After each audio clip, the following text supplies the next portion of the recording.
Good morning students. आज हम class 5th English medium में ईवीएस में जो कि हमने लास्ट वीडियो में chapter number 6 animals and their sense organs complete किया था, आपको एक्सप्लेन किया था। आज हम उसके एक्सरसाइज क्लियर करेंगे। So students please open page number 35 on the book. 35 page number खोलेंगे सभी बच्चे और एक्सरसाइज स्टार्ट करेंगे। ए, टिक द करेक्ट ऑप्शन। इसमें आपको 3 ऑप्शंस दिए हुए हैं और 3 में से कोई एक सही है, वो आपको क्लियर करना है। तो एक्सरसाइज ए में देखेंगे। First, bats have poor sense of. चमगादड़ में सबसे पुअर सेंस किसका होता है बेटा? विजन का होता है।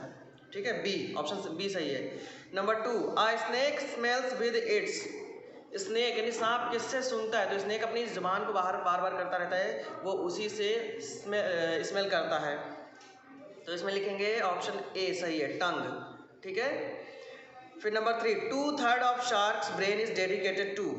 यानी लगभग 2/3 जो भाग होता है शार्क का, वो स्मेल करने के लिए डेडिकेट होता है, नहीं कि बना होता है, कह सकते हो। वो स्मेल को ही आइडेंटिफाई करता है और इसीलिए पानी में ये कई किलोमीटर की दूरी से जो ब्लड की अगर एक ड्रॉप भी डाल दी जाए पानी में तो ये उसको महसूस कर लेती है, यानी सूंघ लेती है। स्कैलोप्स हैव 2 आइज, 10 आइज या 100 आइज। तो बेटा स्कैलोप्स में 100 आइज होते हैं। ठीक है, इनका विजन जो होता है वो काफ़ी अच्छा होता है। तो ये हमारा हो गया MCQs वाला। अब हम आते हैं गिव रीजंस। एक्सरसाइज बी में गिव रीजंस। तो आपको रीजन बताना है। Number 1, a snake can feel the vibrations on the ground. तो इसमें लिखेंगे गिव रीजंस। जो एक्सरसाइज बी है और इसमें फर्स्ट, इसका रीज़न बताना है क्यों कोई स्नेक जो ज़मीन पर वाइब्रेशंस होते हैं उनको फील कर ले जाता है।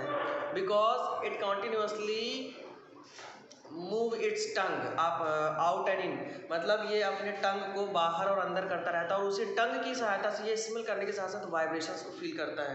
ठीक है, तो ये इसलिए ग्राउंड पर जो भी वाइब्रेशंस होते हैं ये, क्योंकि पहली चीज़ तो ये क्रीपर होता है, स्नेक रेंग कर चलता है, इसलिए ज़मीन के सारे वाइब्रेशंस को फील कर सकता है।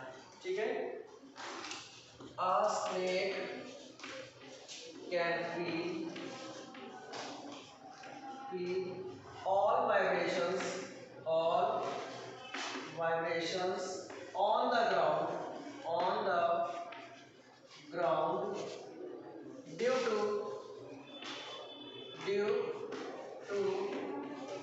its tongue,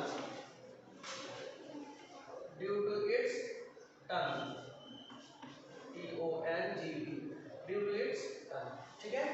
number 2, A catfish can detect the flavors of its prey from all directions। एक कैटफिश होती है, मैंने आपको चैप्टर में बताया था, लास्ट वीडियो देखेंगे तो। कैटफिश की जो स्किन होती है उस पर पूरी स्किन पर टेस्ट बड होते हैं। ठीक है, या आप कह सकते हो कि जो फ्लेवर, हाँ, टेस्ट बड होते हैं, जिसकी वजह से ये अपने आसपास जो भी प्रे होता है, इसका शिकार होता है, उसका टेस्ट महसूस कर लेती है हर डायरेक्शन से। ठीक है, तो इसमें लिखेंगे a catfish can detect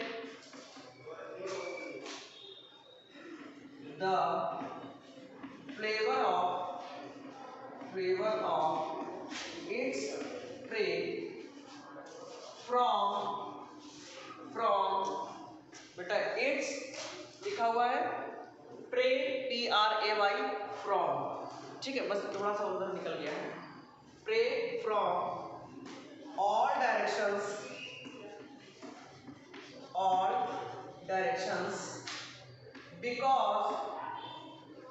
because it has many taste buds।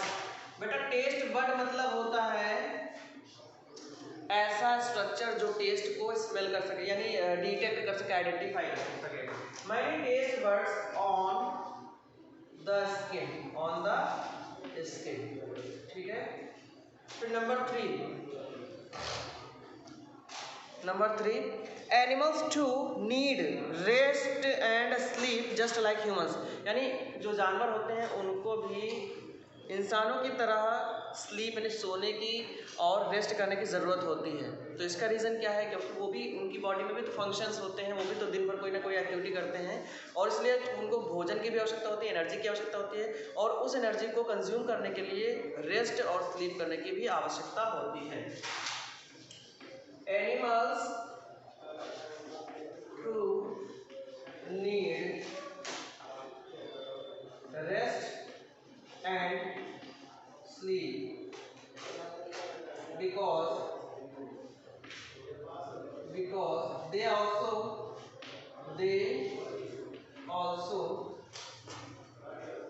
perform various activities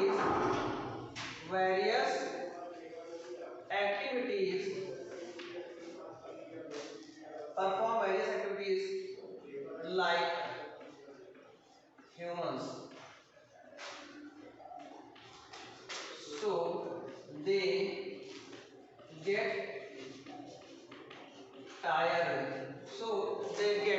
tired and require energy and rest। ठीक है बेटा, फिर से इसको देख लीजिए। Animals too need rest and sleep because they also perform various activities like humans, so they get tired and require energy and rest. यानी जो जानवर होते हैं वो इंसानों की तरह अलग अलग काम करते हैं, इसलिए उनको भी एनर्जी और रेस्ट करने की ज़रूरत महसूस होती है क्योंकि वो भी थक जाते हैं। ठीक है बेटा, तो नेक्स्ट है हमारा फोर्थ में, इसके थर्ड के बाद फोर्थ हमारा गिव रीजंस में है monkey charmer train monkeys to perform feats. यानी जो मंकी चार्मर, मंकी जो मदारी होते हैं वो मंकीज को ट्रेन करते हैं, यानी मतलब एक हिसाब से कह सकते हो उसको एक ट्रेनिंग देते हैं ताकि वो कर्तव्य दिखा सके। ठीक है, ऐसा इसका रीज़न देने का मतलब कुछ खास नहीं है, क्योंकि अगर देखिए मंकीज़ की अपनी एक नेचुरल हैबिट होती है, वो अपना क्योंकि नॉर्मल सा है, कोई एक नॉर्मल एनिमल है और जब चार्मर यानी मदारी जो होता है वो उसको अपने इशारों पे मतलब अब जो वो कहेगा उसके लिए उसको ट्रेनिंग देने की ज़रूरत पड़ती है। ठीक है, सो फोर्थ वाला के रीजंस में लिखेंगे monkey charmer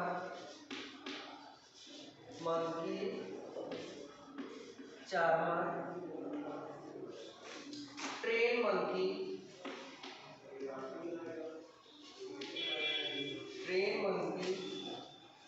for feeds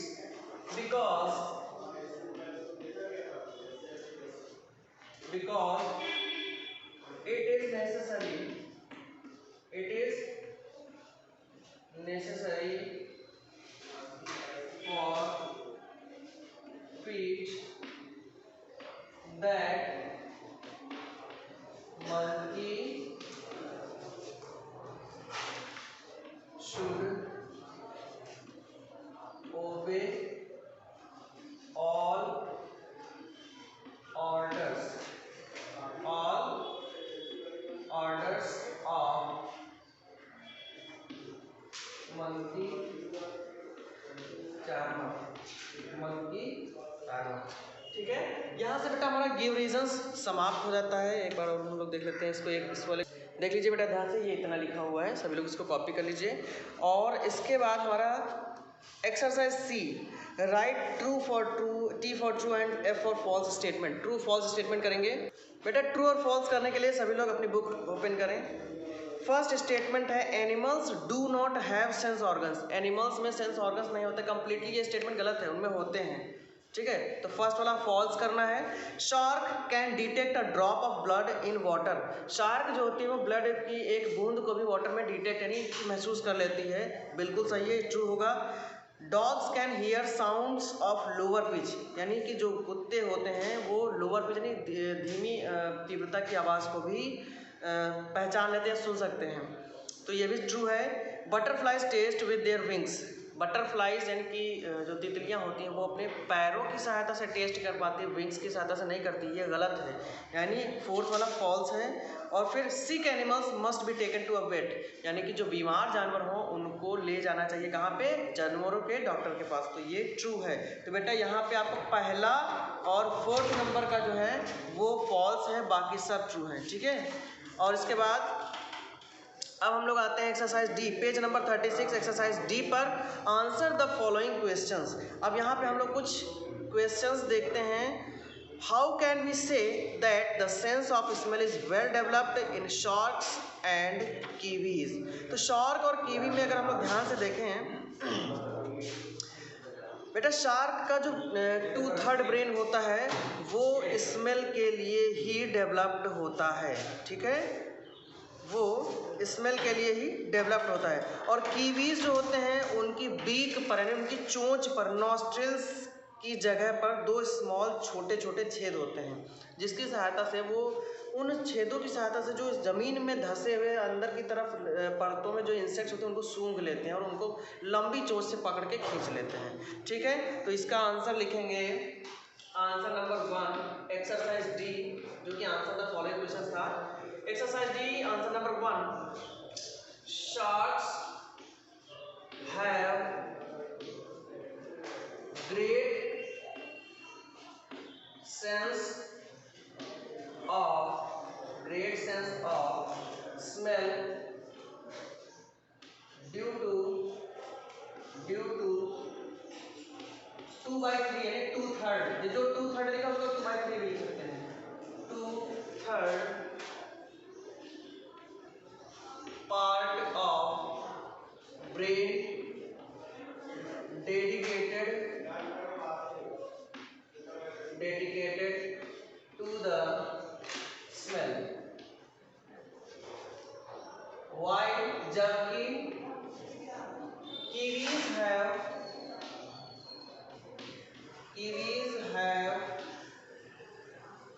nostril points at the tip of beak, so they can sense, they can smell small insects in the soil. They can identify small insects in the soil. Video. ठीक है। Now on moving to the second question, that is what are nocturnal animals। बेटा nocturnal animals हमने क्या बताए थे, ऐसे animals जो रात में अपने भोजन की तलाश में निकलते हैं, ठीक है। Second number, animals which come out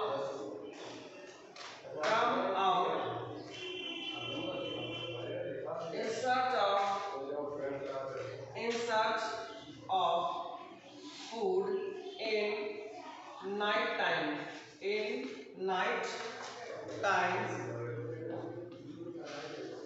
are called nocturnal animals,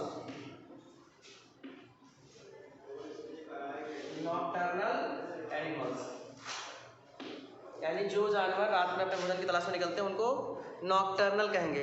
how do elephants and catfish communicate with each other.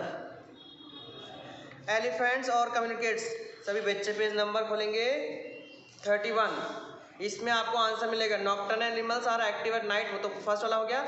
Elephants are sensitive to vibrations, they use the vibrations produced by their trunks and feet to communicate with one another about enemies, यानी जो elephants होते हैं वो अपने feet की जो आवाज़ होती है उसके वाइब्रेशंस की सहायता से अपने दूसरे जो उनके मेट्स होते हैं उनसे कम्युनिकेट करते हैं अबाउट देयर एनिमीज।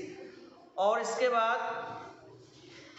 कैटफिश में क्या होता है, smooth skin of catfish and tiny hair along the sides of their body help them to detect earthquakes in advance, यानी कैटफिश अर्थक्वेक तक की वाइब्रेशंस को एडवांस में यानी पहले से ही डिटेक्ट कर लेते हैं। तो हम लोग लिखेंगे elephants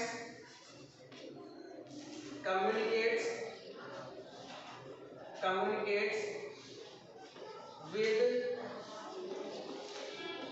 the sound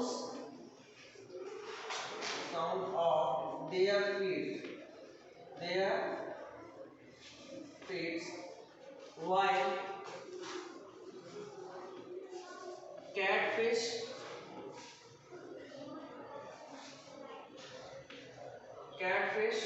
use their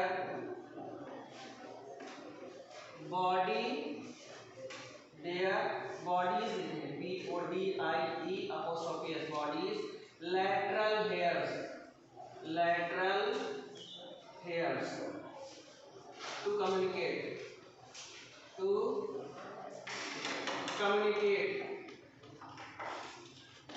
ठीक है बेटा। तो यहाँ से हमारा ये क्वेश्चन नंबर 3 कंप्लीट होता है। जल्दी से सभी बच्चे इसको नोट कर लें। अब हम बढ़ते हैं क्वेश्चन नंबर 4 की तरफ।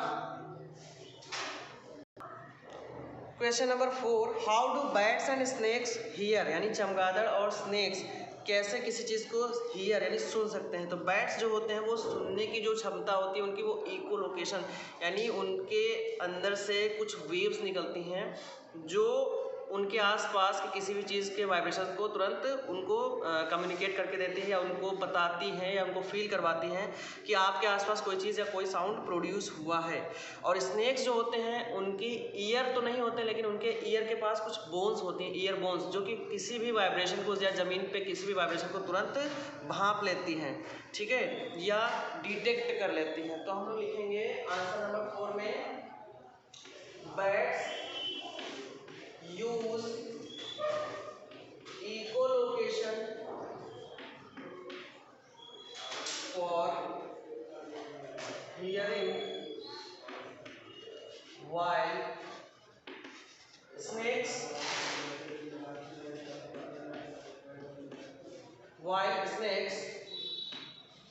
with the help of ear bones कान में पड़ी हुई हड्डी की मदद से स्नेक्स सुनते हैं, जबकि बैट्स जो होते हैं वो अपनी आसपास की किसी भी आवाज़ को इकोलोकेशन मतलब होता है कि अंदर से जो वेव्स निकली वो टकरा के फिर वापस उन्हीं के पास आ जाती है।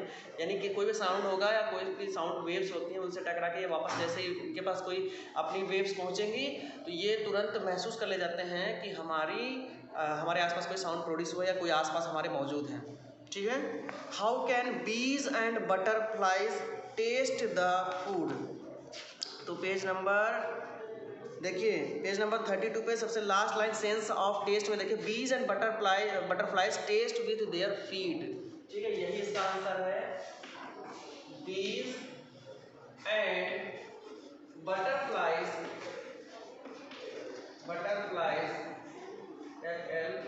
FLIES flies taste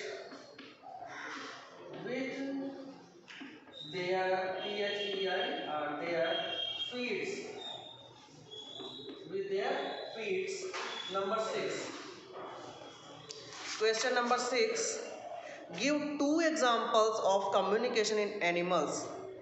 2 एग्जाम्पल हमको बताने हैं जिससे कि हमको पता चले कि एनिमल्स में कम्युनिकेशन होता है। पहला तो हनी बी डांस होता है, ठीक है, honey bee dance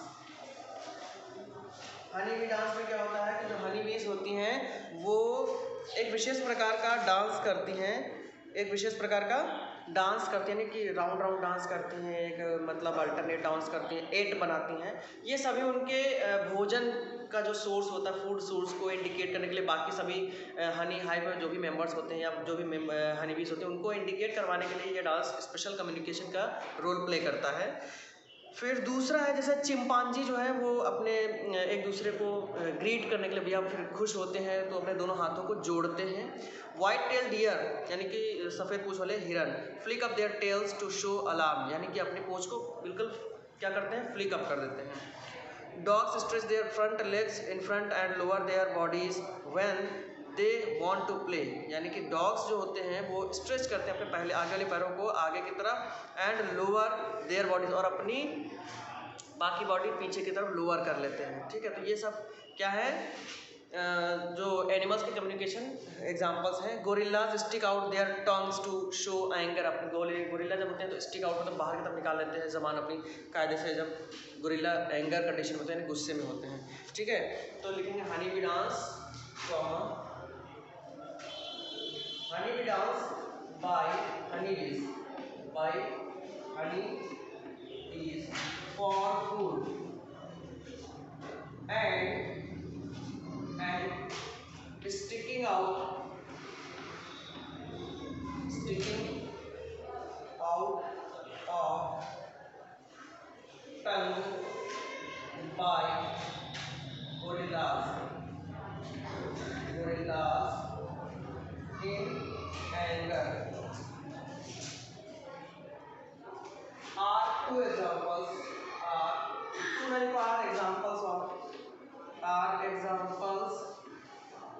of animal communication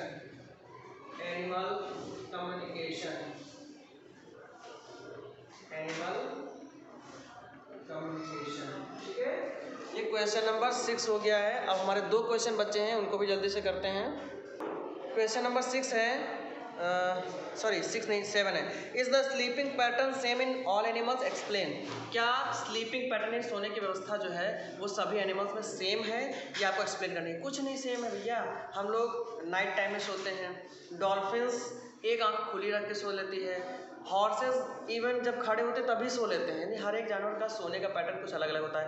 आपने पाइला जानते हैं, स्नेल जिसको बोलते हैं, एप्पल स्नेल जिसको घोंघा कहते हैं, वो एक बार में अगर सोने पर आ जाए तो 3 साल तक सो सकता है।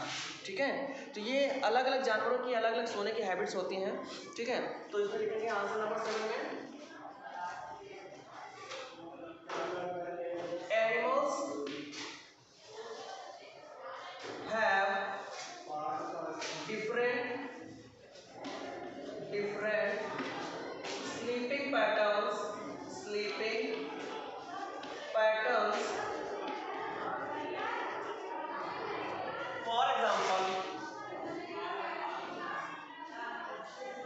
for example dolphins sleep with one eye open, या दूसरा एग्जाम्पल लिख सकते हैं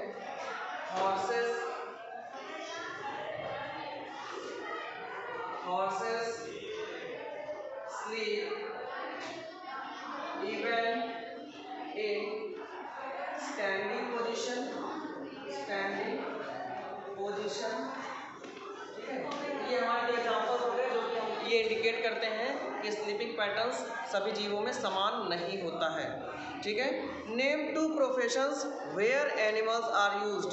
name 2 profession where animals are used. बेटा जो कैटल फार्मिंग होती है या एग्रीकल्चर देख लीजिए, वहाँ भी एनिमल्स यूज़ किए जाते हैं, और जो सर्कस होते हैं वहाँ भी कई प्रकार के एनिमल्स को ट्रेन करके यूज़ किया जाता है।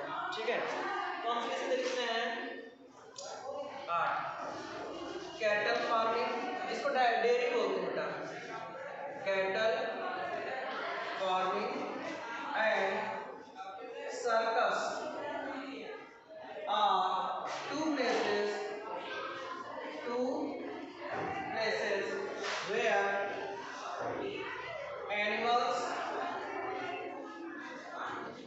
are being used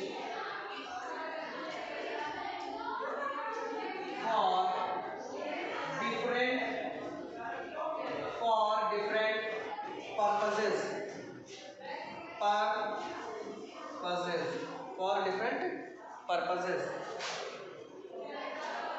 ठीक है, तो ये बेटा हमारा क्या हो गया, यहाँ से चैप्टर नंबर 6 हमारा कंप्लीट हो जाता है। अब ज़्यादा नहीं, but I think half yearly syllabus में आपके 3 या 4 चैप्टर बचे हैं। Growing new plants, life in the woods, production of food. बेटा ये ग्रोइंग, इसमें से चैप्टर नंबर 8 आपको आज ही मिल जाएगा, ठीक है, और कंप्लीट मिलेगा, ठीक है। तो आप लोग बस तैयार रहिए पढ़ने के लिए और अच्छे से लर्न करने के लिए, ठीक है बेटा। तो ये आप लोग नोट कर लीजिएगा और यहाँ से चैप्टर हमारा ये समाप्त होता है। नेक्स्ट वीडियो में हम लोग बात करेंगे chapter number 7, that is animals in danger. Animals in danger यानी जो एनिमल्स अगर डेंजर में होते हैं, खतरे में होते हैं, तो वो क्या उनका रिस्पॉन्स क्या होता है, ठीक है। ये हम लोग बात करेंगे नेक्स्ट वीडियो में। Thank you all.